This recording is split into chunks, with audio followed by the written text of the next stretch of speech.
ابھی تھوڑی دیر پہلے ہی وہ شاور لے کر فارغ ہوئی تھی۔ اس کے بالوں سے پانی کے قطرے موتیوں کی طرح ٹپک رہے تھے۔ ماہر نے اسے بیزاریت سے دیکھا۔ سردی ہے، اپنے بالوں کو لپیٹو، انہیں ڈرائی کرو، ورنہ پھر سے بیمار ہو جاؤ گی۔ دھکتن فوقتاً وہ اسے نصیحتیں کرتا رہتا تھا، مگر وہ بھی اپنے نام کی ایک تھی۔ اس نے اس بات کو مکمل طور پر نظر انداز کیا اور ڈریسنگ ٹیبل کی طرف بڑھ گئی۔ میں تمہیں کہہ رہا ہوں کہ اپنے بالوں کو ڈرائی کرو، دیکھو تو پورے کمرے میں پانی کے قطرے گر رہے ہیں۔ تم جانتی ہو مجھے اس سب سے کتنی کوفت ہوتی ہے۔ وہ واقعی صفائی کے معاملے میں بہت زیادہ سختی کرتا تھا۔ میں باتیں کانوں سے سنتی ہوں، میں نے آپ کی بات سن لی ہے، اس نے عجیب سے انداز میں کہا۔ کافی دیر تک وہ اسٹول پہ بیٹھے ہاتھوں پہ لوشن لگاتی رہی، جبکہ اس کے بالوں سے پانی مسلسل ٹپک رہا تھا۔ وہ جلدی سے اپنی جگہ سے اٹھا اور ہیئر ڈرائر اٹھا کر اس کے سر سے جا کر کھڑا ہو گیا۔ جب کنگھی پکڑاؤ۔ اس کی بات سن کر وہ ایک دم کے لیے تو کانپ اٹھی اور پھر اگلے ہی لمحے تیزی سے بولی، میں خود ہی کر لیتی ہوں، آپ کو اس کی ضرورت نہیں ہے۔ میں تمہیں کہہ رہا ہوں کہ مجھے کنگھی پکڑاؤ۔ نہ چاہتے ہوئے بھی اس نے ماہر کو کنگھی دے دی۔ اب وہ اس کے بال سنوار رہا تھا۔ اس کے ساتھ ساتھ کشمالہ کا دل کسی سوکھے پتے کی طرح لرز رہا تھا۔ اس انسان کی قربت ہمیشہ اسے بے چین کر دیتی تھی۔ یہی تو وجہ تھی کہ وہ اس سے 100 فٹ کے فاصلے پر رہنا پسند کرتی تھی، مگر ہر روز کچھ نہ کچھ ایسا ہو جاتا کہ اس کے قریب آ جاتا تھا۔ تم کل پھر سے بتائے بغیر گھومنے کے لیے نکل گئی تھی؟ میں نے فاریوں کو بتایا تھا، اس نے نگاہیں جھکاتے ہوئے کہا۔ اس کا جسم ہولے ہولے لرز رہا تھا، جو ماہر کو اس کی طرف متوجہ کر رہا تھا۔ تم میری بیوی ہو، فاریہ کی نہیں۔ جہاں پر بھی جاتی ہو تمہیں مجھے بتانا چاہیے۔ تمہیں پتہ بھی ہے کہ مجھے اس طرح کی حرکتیں بالکل بھی نہیں پسند۔ آپ کو اپنے ہسپتال سے فرصت ہی نہیں ملتی، اسی لیے میں نے آپ کو ڈسٹرب کرنا نہیں چاہتی تھی۔ اس کے لبوں پر نہ چاہتے ہوئے بھی شکوہ آ گیا۔ Oh someone misses me a lot. ماہر نے مسکراتے ہوئے کہا تو اپنے چہرے کے تاثرات جلدی سے سخت بناتے ہوئے کہنے لگی، ایسا کچھ بھی نہیں ہے، آپ کو غلط فہمی ہوئی ہے۔ اچھا یہیں پر بیٹھو، سردی میں باہر نکلنے کی ضرورت نہیں ہے، ورنہ پھر سے بخار ہو جائے گا۔ یاد ہے کہ پچھلی بار تمہاری طبیعت بہت بگڑ گئی تھی، مگر میں نے باہر جانا ہے، سونیا کی سالگرہ ہے، اس نے مجھے خاص طور پہ دعوت دی ہے۔ اگر میں نہ گئی تو مجھ سے ناراض ہو جائے گی۔ کون تم سے ناراض ہوتا ہے اور کون تم سے راضی ہوتا ہے؟ This is not matter for me. میرے لیے سب سے ضروری چیز تمہاری سیفٹی اور تمہاری صحت ہے، اور میں آپ کا حکم کیوں مانوں، جبکہ آپ سے تو میری زبردستی شادی کروائی گئی تھی۔ میں تو آپ سے اس سے پہلے کیوں مزید کچھ کہتی؟ ماہر نے اس کے لبوں پر انگلی رکھ دی اور اس کی آنکھوں میں دیکھتے ہوئے عجیب سے انداز میں کہنے لگا، ماضی میں جو کچھ بھی ہوا اسے بھول جاؤ، یہی تمہارے لیے بہتر ہے، اور مت بولو کہ تمہارا وقت بھی ختم ہونے والا ہے۔ بہت جلد میرا وقت شروع ہو جائے گا اور میں تب کوئی بھی شکوہ یا شکایت نہیں سنوں گا۔ یہ کہہ کر اس کے کان پر جھکا۔ وہ سمجھ رہی تھی کہ وہ دوبارہ سے کوئی بات سرکوشی کے انداز میں کہے گا، مگر ماہر نے اس کی کانوں کی لو اپنے دانتوں میں پکڑی اور ہلکا سا دبایا۔ اس کے منہ سے بے ساختہ سسکی نکلی، جبکہ اس کا چہرہ شرم کی وجہ سے لال ہو گیا۔ وہ تھوڑا سا پیچھے ہٹا اور اس کے گالوں کو تھپکتے ہوئے کہنے لگا، اس خڑوس کی ذرا سی قربت پر تمہارا یہ حال ہو جاتا ہے۔ سوچ رہا ہوں کہ جس دن تمہیں اپنی باہوں میں سمیٹوں گا اور جس دن تم پر اپنی محبت نچھاور کروں گا، اس دن کہیں تم بے ہوش ہی نہ ہو جاؤ۔ یہ کہہ کر وہ خاموشی سے اپنے بیڈ پر جا کر بیٹھ گیا اور وہ کتاب اٹھا لی جو کہ تھوڑی دیر پہلے وہ پڑھ رہا تھا۔ وہ یوں برتاؤ کر رہا تھا جیسے کچھ ہوا ہی نہیں، مگر یہ ذرا سا ٹکراؤ بھی کشمالہ خان کو اندر تک لرزانے کے لیے کافی تھا۔ اس کا دل 120 کی سپیڈ سے دھڑک رہا تھا۔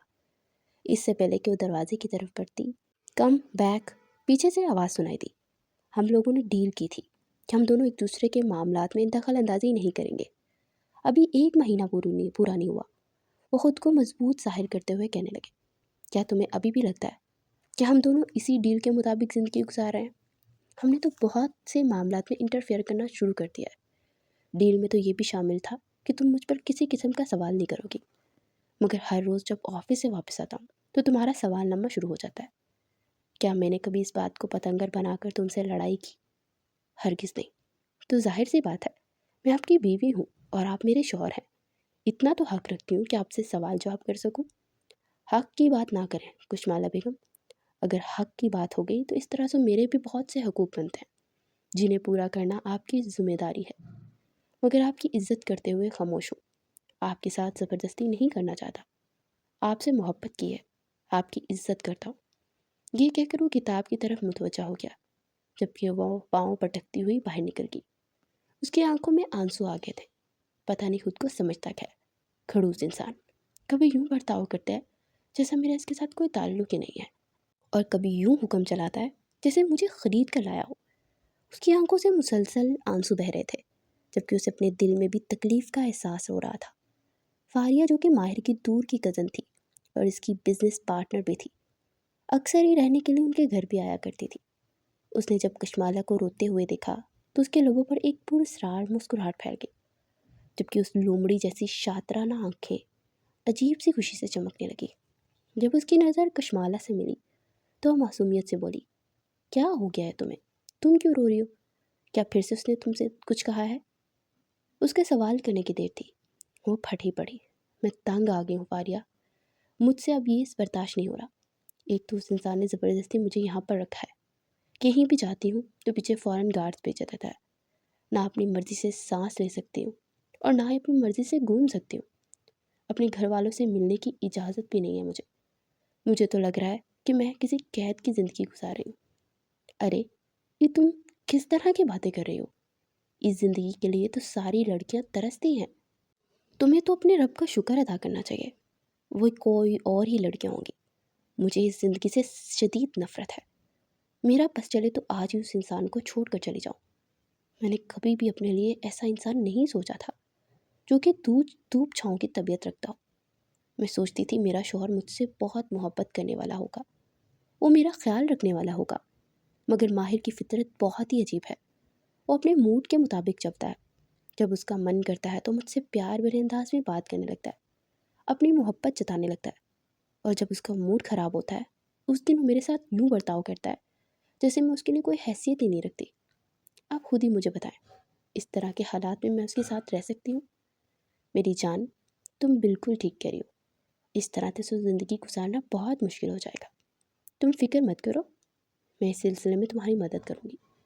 اگر تم میرا ساتھ دو تو ہم تمہاری اس خلا سے پہلے کہ وہ مزید کچھ کہتی، اسے ایک مردانہ آواز سنائی دی، گارڈز، فاریہ بیگم کو دھکا مار کر اس گھر سے باہر نکال دو اور دوبارہ کبھی بھی انہیں اس گھر میں داخل مت ہونے دینا۔ ان دونوں نے بے ساختہ گردن موڑ کر دیکھا تو پیچھے ہی ماہر کھڑا تھا، جو خون خوار نظروں سے فاریہ کی طرف دیکھ رہا تھا، جبکہ اس سے الفاظ سن کے وہ تو جیسے تڑپ اٹھی۔ یہ تم کیا کہہ رہے ہو ماہر؟ Are you in your senses? Yes babies, I am in my senses, you please just get lost. مگر میں نے آخر ایسا کیا کہہ دیا ہے جو تم مجھے اپنے گھر سے نکال رہے ہو؟ کیا تم بھول سکے ہو کہ میں تمہاری بچپن کی دوست ہوں اور بزنس پارٹنر بھی ہوں؟ ٹھیک ہے، تمہارے سارے شیئرز میں کل صبح ہی تمہیں منہ پر ماروں گا، اور جہاں تک دوستی کا سوال ہے تو تم دوست نہیں بلکہ آستین کا سانپ ہو۔ تمہاری بیوی تو تمہارے ساتھ نہیں رہنا چاہتی، تم کیوں اسے زبردستی اپنے ساتھ باندھ کر رکھنا چاہتے ہو؟ اس نے ایک غصے بھری نگاہ کشمالہ پر ڈالی تو وہ سہم کر ماہر کی طرف دیکھنے لگی۔ وہ یہ بات کبھی بھی اس کے منہ پر نہیں کر سکتی تھی، کیونکہ اس انسان نے کشمالہ پر بہت سے احسانات کیے تھے، مگر کبھی کبھار جب وہ بہت زیادہ تنگ آ جاتی تھی، جب دل کا دکھ بڑھ جاتا تھا، تو ہلکا کرنے کے لیے کسی کے سامنے بھی شروع ہو جاتی تھی۔ بعد میں وہ اپنے الفاظ پر پچھتاتی بھی تھی، لیکن اس وقت تک بہت دیر ہو جاتی تھی۔ اس کو تو میں بہت اچھے طریقے سے دیکھ لوں گا، تم فی الحال یہاں سے نکلنے والی بات کرو۔ گارڈز بھی اس کی طرف بڑھ گئے تھے۔ فاریہ نے ایک جھٹکے سے اپنے بازو چھڑوائی اور اس کی آنکھوں میں دیکھ کر نفرت بھرے انداز میں کہنے لگی، خبردار جو تم میں سے کسی نے مجھے ہاتھ لگانے کی کوشش کی، میں خود یہاں سے جا رہی ہوں۔ وہ پاؤں پٹکتی ہوئی وہاں سے جا چکی تھی۔ تھوڑی دیر کے بعد بورڈ سے گانے سٹارٹ ہونے کی آواز آئی۔ جب وہ وہاں سے نکل گئی تو وہ چھوٹے چھوٹے قدم اٹھاتا کشمالہ خان کے سامنے جا کر کھڑا ہو گیا۔ وہ اس سے ہائٹ میں کافی چھوٹی تھی، وہ بامشکل اس کے کندھوں تک پہنچتی تھی۔ ہاں تو چھوٹی سی لڑکی، تم مجھے کھڑوس سمجھتی ہو، اب سچ میں بہت کھڑوس ہو۔ یہ کہہ کر وہ پھر سے رونے لگی۔ اسے روتا ہوا دیکھ کر وہ بوکھلا گیا، کیونکہ وہ پہلی بار اس طرح اس کے سامنے رو رہی تھی۔ دیکھو پلیز رونا بند کرو، تمہارے آنسو مجھے تکلیف دے رہے ہیں۔ تمہیں دیکھ کر مجھے یوں محسوس ہو رہا ہے جیسے میں نے تم پر خود بہت بڑا ظلم کر دیا ہو۔ تمہارے آنے کے بعد میں نے خود کو بہت تبدیل کر لیا ہے، تم جیسا کہو گی میں ویسا بن جاؤں گا۔ تم پلیز اپنے یہ آنسو تو صاف کرو، مجھے واقعی بہت برا لگ رہا ہے۔ وہ اسے خاموش کروانے کی کوششوں میں ہلکان ہو رہا تھا،